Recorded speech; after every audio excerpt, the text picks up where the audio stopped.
Hello students, আশা করি তোমরা ভালোই আছো। তোমাদের পড়াশোনা নিঃসন্দেহে আমি ভাবছি যে ঠিকঠাকই চলছে এবং তোমরা যারা 3 উইকস চেঞ্জার নিয়েছিলে তাদের চেঞ্জার প্রায় শেষ হয়ে এসছে।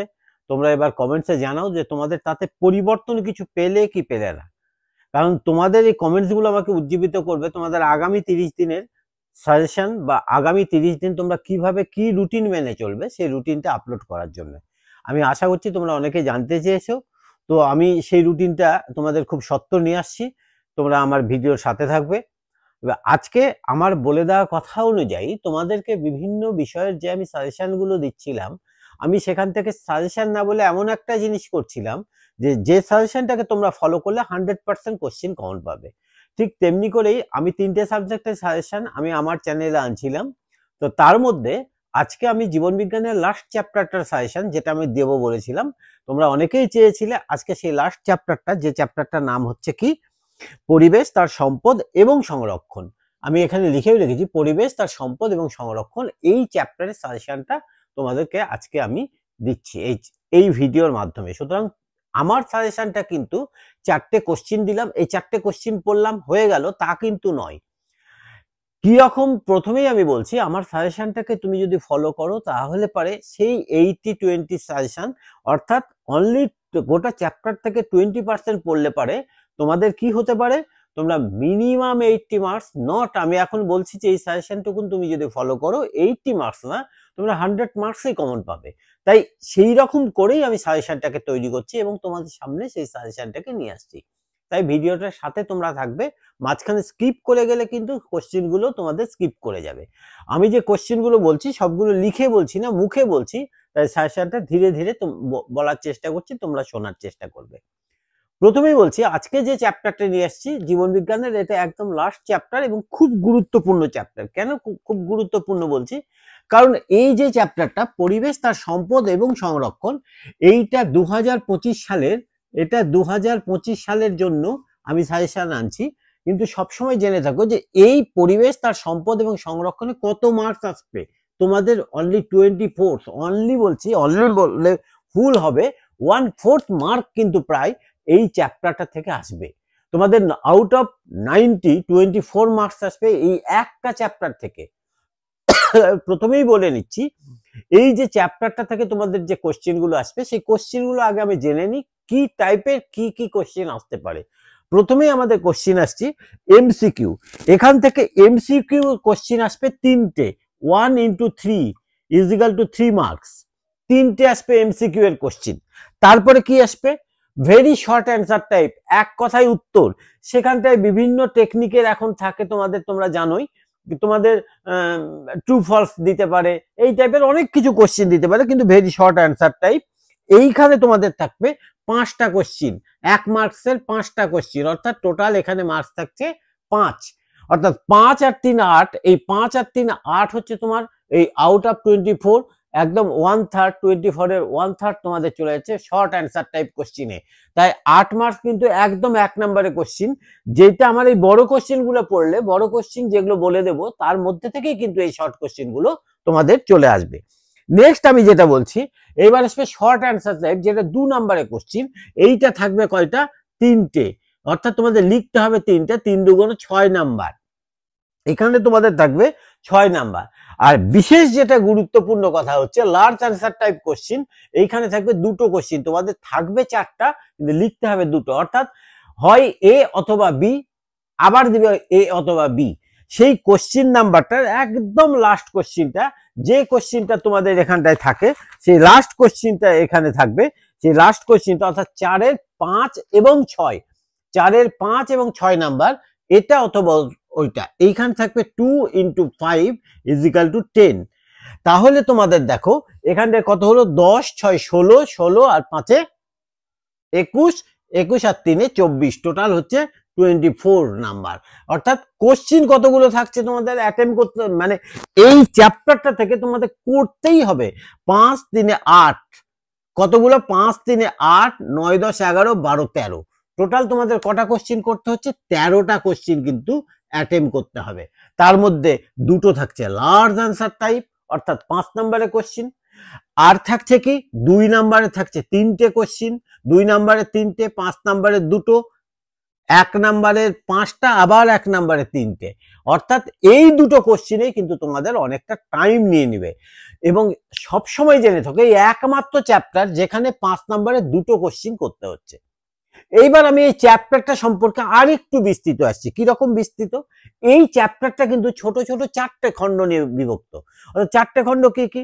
এই চ্যাপ্টারে আছে তোমাদের নাইট্রোজেন চক্র, পরিবেশ দূষণ, পরিবেশ ও মানব জনসমষ্টি, জীববৈচিত্র্য এবং সংরক্ষণ। মাইন্ড ইট, সাধারণত কোশ্চিন যেরকম করে আসে, কোশ্চিন টেকনিক বলছে নাইট্রোজেন চক্র অর পরিবেশ দূষণ, এখান থেকে কোশ্চিন সেট আপ হয়। অর্থাৎ হয় নাইট্রোজেন চক্র থেকে করো, না হয় পরিবেশ দূষণ থেকে করো। অনেক সময় কিন্তু স্কিপ করে দেখা হলো পরিবেশ দূষণ, এই দুটো দিয়ে দেয়। তবে যাই হোক, এইরকম হয়। আবার দ্বিতীয়টা হয় পরিবেশ এবং মানব জনসমষ্টি অর জীববৈচিত্র্য এবং সংরক্ষণ। তোমরা যদি মাঝখান থেকে দুটোকে যদি গ্যাপ করে দাও, অর্থাৎ ধরে নাও তুমি পারলে না নাইট্রোজেন চক্র, পারলে না পরিবেশ এবং মানব জনসমষ্টি পড়তে, তাহলে পারে কিন্তু তোমাদের এই দিকে লস না হলে লস গুলো এই দিকে হয়ে যেতে পারে। অর্থাৎ 1 নম্বরের যে কোশ্চেন গুলো আছে সেগুলো। তাই আমার সাজেশন হচ্ছে তোমরা এই 4টে খণ্ডই ভালোভাবে পড়াশোনা করো, এবং আমার বিশ্বাস তোমরা সেই 4টে খণ্ড ভালোভাবে পড়াশোনা করেছো। এবং সবসময় এটা জেনে থাকো, যারা তোমরা নিটের দিকে এখন থেকে ঝোকার চেষ্টা করছো বা সায়েন্স নিয়ে পড়ার যারা চেষ্টা করছো, তারা সবসময় জেনে থাকো জীবন বিজ্ঞানে কিন্তু 100তে 100 ওঠানোটা অন্য দুটো বিজ্ঞানের থেকেও অনেক অনেক অনেক বেশি সহজ। তাই একটু মনোযোগ সহকারে যদি আমরা একটু গুরুত্ব দিয়ে জীবন বিজ্ঞানটাকে পড়ি, অর্থাৎ যেটাকে আমরা বায়োলজি বলছি, লাইফ সায়েন্স বলছি, সেই লাইফ সায়েন্সটাকে যদি পড়ি, তাহলে আমরা অনেক বেশি মার্ক ক্র্যাক করতে পারবো। এইবারে আমি তোমাদের মূল ঘটনাতে আসছি। এইবার যে মূল ঘটনা সেটা হচ্ছে, এবার নাইট্রোজেন চক্রে আমরা কি পড়বো। আমি মূলত 2 নাম্বার এবং 5 নাম্বারের কোশ্চিন গুলো বলছি। তোমাদের 5 নাম্বারের কোশ্চিন এখন অবধি যা আছে, এবং তোমাদের অটোমেটিকলি আমি আগের ভিডিওতেই বলেছি যে তোমাদের অলরেডি বোর্ডের টেস্ট পেপার বেরিয়ে গেছে, তোমরা হাতে পেয়ে গেছো, এবং কোশ্চিনের যে প্যাটার্ন, গোটা প্যাটার্ন আমি বলেছিলাম যে এখান থেকে কিন্তু চেঞ্জেবল কিছু থাকলে তোমরা দেখতে পাবে। তো তোমরা বুঝতে পারছো নিঃসন্দেহে যে তোমাদের 5 নাম্বারের কোশ্চিনটা পুরোপুরি একটা কোশ্চিনে 5 দেবে না। তোমাদের যে কোশ্চিন টেকনিক এবার আসছে, বোর্ডের বইটা ঘাঁটলে পরেই তোমরা বুঝতে পারবে। প্রত্যেকটা চ্যাপ্টারে গিয়ে দেখো কোশ্চিনের প্যাটার্নটা এরকম হচ্ছে। 5 নাম্বার কোশ্চিন হলো 3+2, অর্থাৎ একটা 3 নাম্বারের কোশ্চিন থাকছে, একটা 2 নাম্বারের কোশ্চিন থাকছে। এটা মিলেমিশে তৈরি হচ্ছে 5 নাম্বার। এবং এই 3 নাম্বারের যে কোশ্চিন থাকছে, সেই 3 নাম্বারের কোশ্চিনে মজার ব্যাপার হচ্ছে কোনো কোনো কোশ্চিনে আবার 3টে পয়েন্টস তুলে দিচ্ছে, বলছে এটা হলে কি হবে, এটা হলে কি হবে, এটা হলে কি হবে, এরকম 3টে পয়েন্ট দিয়ে দিচ্ছে তার মধ্যে থেকে। অর্থাৎ প্রত্যেকটা পয়েন্টস কনসিস্ট 1 মার্কস। অর্থাৎ একটা 3টে পয়েন্টস কে তুমি যদি ইলাবোরেট করে লিখো, 2 লাইন করে লিখো, তাহলে 3 মার্কস পুরোপুরি পেয়ে যাবে। যদি তুমি 3টে না পারো, 2টো লেখো, তাহলে 2 মার্কস পাবে। এই বিষয়টা তোমরা মাথার মধ্যে রাখবে। এইবার আমি বলছি নাইট্রোজেন চক্র থেকে তোমরা মূলত যে কোশ্চিন গুলোকে এবার ফলো করবে, সেইটা কি কি তোমরা ফলো করবে সেইটা আমি এবার বলে দিচ্ছি। জৈব ভূ রাসায়নিক চক্র কাকে বলে? চাষের জমিতে অধিক পরিমাণ নাইট্রোজেন ঘটিত সার ব্যবহার করলে কি কি ক্ষতি সাধন হয়? জীবদেহে নাইট্রোজেনের প্রয়োজনীয়তা কি? লেগ হিমোগ্লোবিনের গুরুত্ব কি? নাইট্রিফাইং ব্যাকটেরিয়া কাকে বলে? উদাহরণ দাও। নাইট্রোজেন চক্রের শব্দচিত্র অঙ্কন করো, খুব ইম্পর্টেন্ট কিন্তু শব্দচিত্র, অর্থাৎ তোমাকে চিত্র অঙ্কন করতে হবে না, শব্দের মাধ্যমে কিভাবে চক্রটা হচ্ছে সেটা দেখিয়ে দিতে হবে। আর এইটা হচ্ছে নাইট্রোজেন চক্র থেকে। এই মোটামুটি বড় কোশ্চিনের মধ্যে এইটুকুন পড়লেই তোমাদের হয়ে যাবে। নেক্সট বলছি পরিবেশ দূষণ পার্টটা থেকে তোমরা কি পড়বে। এটা কিন্তু মোস্ট ইম্পর্টেন্ট পার্ট, এখান থেকে একটু বেশি পড়তে হয়। তাই সেই যেগুলো যেগুলো পড়তে হবে, খুব গুরুত্বপূর্ণ কোশ্চিন, সেগুলো বলছি, শুনে নাও। অ্যাসিড বৃষ্টির ক্ষতিকারক প্রভাবগুলি কি কি? শব্দ দূষণ মানব শরীরের কান ও হৃৎপিণ্ডের উপর কি কি ক্ষতিকর প্রভাব সৃষ্টি করতে পারে? বায়ু দূষক রূপে গ্রিন হাউস গ্যাস সমূহের একটি করে উৎসের নাম লিখো। পরিবেশে এসপিএম এর ক্ষতিকারক প্রভাবগুলি লেখো। কৃষিক্ষেত্রে ব্যবহৃত রাসায়নিক সার এবং অভঙ্গুর রাসায়নিক কিভাবে পরিবেশের উপর প্রভাব ফেলে? জৈব বিবর্ধন কাকে বলে? জল দূষণের কারণ লেখো। জল দূষণের কুফলগুলি কি লিখো। বিশ্ব উষ্ণায়নের কারণ ও পরিবেশের উপরের প্রভাব আলোচনা করো। বিওডি বলতে কি বোঝো? অ্যালগাল বুম কি? ইউট্রিফিকেশন কিভাবে ঘটে? স্টোন ক্যান্সার কি? বিওডির কুফল কি? মানুষের লাগাম ছাড়া অনেক কাজই পরিবেশ দূষিত করে, এর সপক্ষে 3টি উদাহরণ দাও, দিয়ে এটাকে যথার্থতা প্রমাণ করো। বায়ু দূষণের কারণগুলো কি? এই প্রশ্নগুলো মূলত এই চ্যাপ্টার থেকে পড়তে হবে। পরের পার্ট হচ্ছে তোমাদের পরিবেশ এবং মানব সমষ্টি। এই পরিবেশ ও মানব সমষ্টি থেকে যে জিনিসগুলো পড়বে সেগুলো হচ্ছে কি, মানুষের ফুসফুসের ক্যান্সারের কারণ লিখো, অ্যাজমা বা হাঁপানির লক্ষণগুলি কি কি, ন্যাটালিটি বলতে কি বোঝো, জলাভূমিকে প্রাকৃতিক বৃক্ষ বলা হয় কেন, কার্সিনোজেন কাকে বলে, জনবিস্ফোরণ বলতে কি বোঝো, অরণ্যকে প্রকৃতির ফুসফুস হিসাবে গণ্য করা হয় কেন, ক্যান্সার সৃষ্টিকারী দূষক পদার্থের নাম ও উৎস লিখো, পপুলেশন ঘনত্ব বলতে কি বোঝো, ধূমপায়ীদের ফুসফুসের ক্যান্সার হওয়ার প্রবণতা বেশি থাকে কেন। এই প্রশ্নগুলো মূলত এখান থেকে পড়তে হবে। তার পরবর্তী তোমাদের যে চ্যাপ্টারটা আছে, অর্থাৎ লাস্ট যে চ্যাপ্টার, সেটা হচ্ছে জীববৈচিত্র্য এবং সংরক্ষণ।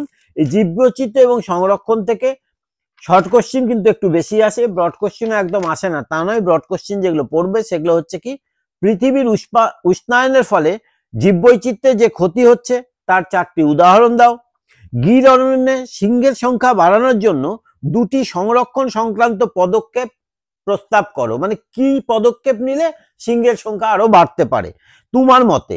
এক্স-সিটি সংরক্ষণের 2টো উদাহরণ দাও, চোরা শিকার ভারতে প্রাণী বৈচিত্র্যের বিপন্নতার একটা প্রধান কারণ, যুক্তি দাও, ক্রায় সংরক্ষণ কাকে বলে, বায়োস্ফিয়ার রিজার্ভ কাকে বলে, হটস্পট বলতে কি বোঝো, রেড ডাটা বুক কি, ভারতবর্ষের হটস্পটগুলির নাম এবং তাতে সংরক্ষিত কি কি প্রাণী বা কি কি উদ্ভিদ সংরক্ষণ করা হয়, পিবিআর কি, ক্রায় সংরক্ষণের বৈশিষ্ট্য লেখো, এন্ডেমিক প্রজাতি কাকে বলে উদাহরণ দাও, জেএফএম কি, জীববৈচিত্র্য সংরক্ষণে ক্রায় সংরক্ষণের গুরুত্ব কি, সুন্দরবন বায়োস্ফিয়ার রিজার্ভকে রক্ষা করার 2টি পদক্ষেপ বলো, ভারতের রেড পান্ডা সংরক্ষণ কেন প্রয়োজন, বোটানিক্যাল গার্ডেনের গুরুত্ব কি, ভারতে কুমিরের সংখ্যা হ্রাস পাওয়ার কারণ কি, কোয়ালা ভাল্লুকের অস্তিত্ব সংকটাপন্ন হওয়ার কারণ কি, জীববৈচিত্র্য সংরক্ষণে জেএফএম এর ভূমিকা কি কি, বিশ্ব উষ্ণায়নের ফলে সমুদ্রের জলতলের উচ্চতা অধিক বৃদ্ধি পেলে সুন্দরবনের মানুষ এবং জীববৈচিত্র্যের কি কি সমস্যা হতে পারে। Most important question.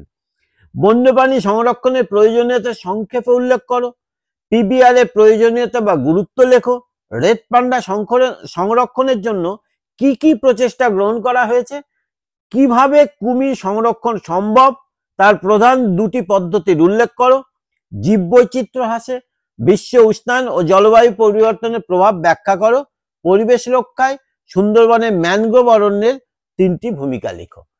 এই প্রশ্নগুলো যদি তোমরা পড়ো, আমি আমার মতে বলতে পারি, আমি অ্যাসিওর দিতে পারি, এটা আমার বিশ্বাস, তোমরা 100% কোশ্চিন কাউন্ট পাবে।